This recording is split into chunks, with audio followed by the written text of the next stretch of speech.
கர்த்தருக்குள் அன்பானவர்களே, வேதாகம கேள்விவதில் 16ஆம் நிகழ்ச்சிக்கு உங்களை அன்புடன் அழைக்கிறேன். உங்களில் அநேகர் ஊக்கத்தோடும், வாஞ்சையோடும் கூட இந்த நிகழ்ச்சியில் பங்கு பெற்று பதிலை அனுப்பி வருவதற்காக நான் நன்றி செலுத்துகிறேன். ஆதியாகமம் 15வது அதிகாரத்தின் கேள்வி பதில்கள். 1. தரிசனத்திலே தேவன் ஆபிரகாமோடு என்ன சொன்னார்? ஆபிரகாமே, நீ பயப்படாதே, நான் உனக்கு கேடகமும் உனக்கு மகா பெரிய பலனுமாயிருக்கிறேன் என்றான். கேள்வி 2. அதற்கு ஆபிரகாம் கர்த்தரிடத்தில் என்ன சொன்னார்? ஆண்டவரே, அடியேனுக்கு நான் பிள்ளை இல்லாமல் இருக்கிறேன். தமஸ்கூரானாகிய இந்த எலியேசர் என் வீட்டு விசாரணை கர்த்தனாய் இருக்கிறானே என்றார். கேள்வி 3. அப்பொழுது கர்த்தருடைய வார்த்தை உண்டாகி என்ன சொல்லப்பட்டது? இவன் உனக்கு சுதந்திரவாளி அல்ல, உன் கற்ப பிறப்பாயிருப்பவனே உனக்கு சுதந்திரவாளியாவான் என்று சொன்னார். 4. தேவன் ஆபிரகாமை வெளியே அழைத்து என்ன சொன்னார்? நீ வானத்தை அண்ணாந்து பார், நட்சத்திரங்களை என்ன உன்னாலே கூடுமானால் அவைகளை எண்ணு என்று சொல்லி பின்பு அவனை நோக்கி, உன் சந்ததி இவனமாய் இருக்கும் என்றார். 5வது கேள்வி. ஆபிரகாம் கர்த்தரை விசுவாசித்ததை தேவன் என்னவாக எண்ணினார்? நீதியாக எண்ணினார். 6வது கேள்வி. ஆபிரகாமுக்கு அந்த தேசத்தை சுதந்திரமாக கொடுக்கும் பொருட்டு அழைத்து வந்தவர் யார்? கர்த்தர். 7. ஆபிரகாமின் சந்ததி குறித்து தேவன் அவனிடத்தில் என்ன சொன்னார்? உன் சந்ததியார் தங்களுடையதல்லாத அந்நிய தேசத்திலே பரதேசிகளாயிருந்து அத்தேசத்தாரே சேவிப்பார்கள் என்றும் அவர்களால் 400 வருஷம் உபத்திரப்படுவார்கள் என்றும் நீ நிச்சயமாய் அறிய கடவா என்று சொன்னார். கேள்வி 8. ஆபிரகாமின் கடைசி நாட்களை குறித்து தேவன் என்ன சொன்னார்? நீ சமாதானத்தோடு உன் பிதாக்களிடத்தில் சேர்வாய், நல்ல முதிர் வயதிலே அடக்கம் எனப்படுவாய். 9.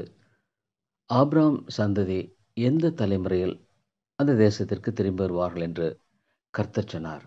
4ஆம் தலைமுறையில். கர்த்தர் ஆபிரகாமோடு என்ன செய்து அந்த தேசத்தை அவர் சந்ததிக்கு கொடுத்தேன் என்றார்? உடன்படிக்கை பண்ணி கர்த்தர் அவன் சந்ததிக்கு அந்த தேசத்தை கொடுத்தேன் என்றார். ஆதியாகமம் 15வது அதிகாரத்தின் 10 கேள்விகளுக்கும் சரியாய் பதிலளித்த சகோதர சகோதரிகள்: 1. சகோதரி சுபா ஐசக், சேலம். 2. சகோதரி சுந்தரி ரங்கநாதன், சேலம். 3. சகோதரி அரசம்மாள் ராஜகோபால், திருச்செந்தூர், தூத்துக்குடி. 4. சகோதரி புனிதா ஜெயின் சாந்தகுமாரி ரங்கநாதன், சேலம். 5. சகோதரி லவ்லின் கெட்சியால், சேலம். 6. சகோதரர் செல்வன் எட்டுவீட்டு காலவிளை, கடையல், குமரி மாவட்டம். 7. சகோதரி Vijaya Jhansi Rani, Coimbatore. 8. Doctor Agnes Stephenson, Tirunelveli. 9. சகோதரி சௌரியம்மாள் ஜார்ஜ், சேலம். 10. சகோதரி கிருபா சாராள், காட்பாடி. 11. சகோதரி தன்சுபா, சென்னை. 12. சகோதரர் சந்தான கிருஷ்ணன், சென்னை. 13. சகோதரர் தேவன்பு, காட்பாடி. 14. சகோதரர் சந்துரு, சேலம். 15. சகோதரி லில்லி ஜோயல், மலேசியா. 16. சகோதரி சாந்தகுமாரி ராஜன் தேவநேசன், சேலம். 17. சகோதரி நவோமி இளங்கோவன், சேலம். 18. சகோதரி நினா எலிசபெத், சென்னை. 19. சகோதரி ஸ்டெல்லா மேரி, சென்னை. 20. சகோதரி எஸ்தர் பால், சென்னை.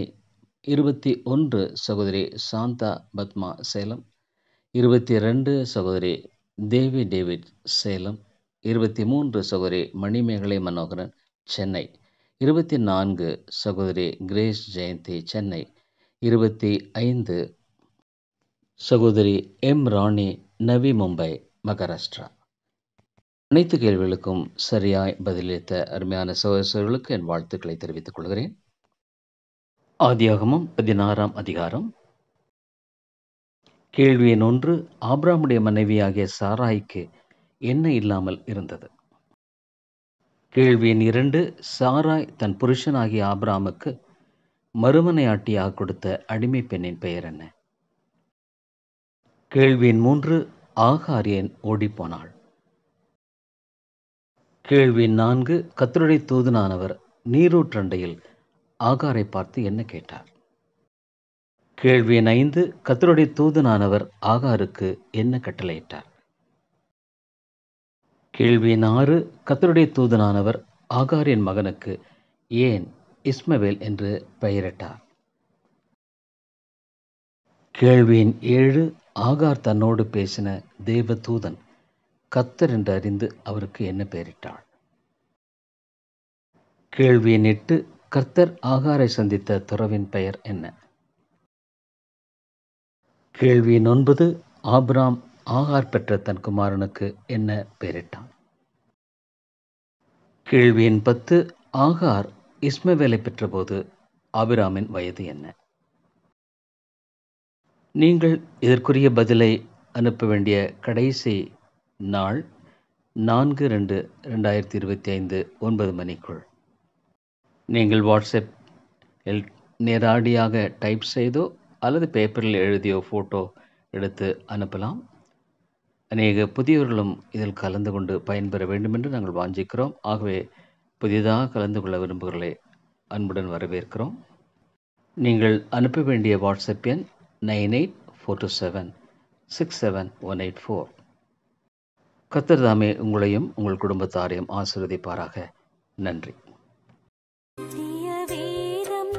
பக்தரின் கீதம் சுத்தர்கள் போற்றும் பாதையின் தீபம் உத்தம மார்க்கம் காட்டும் சத்திய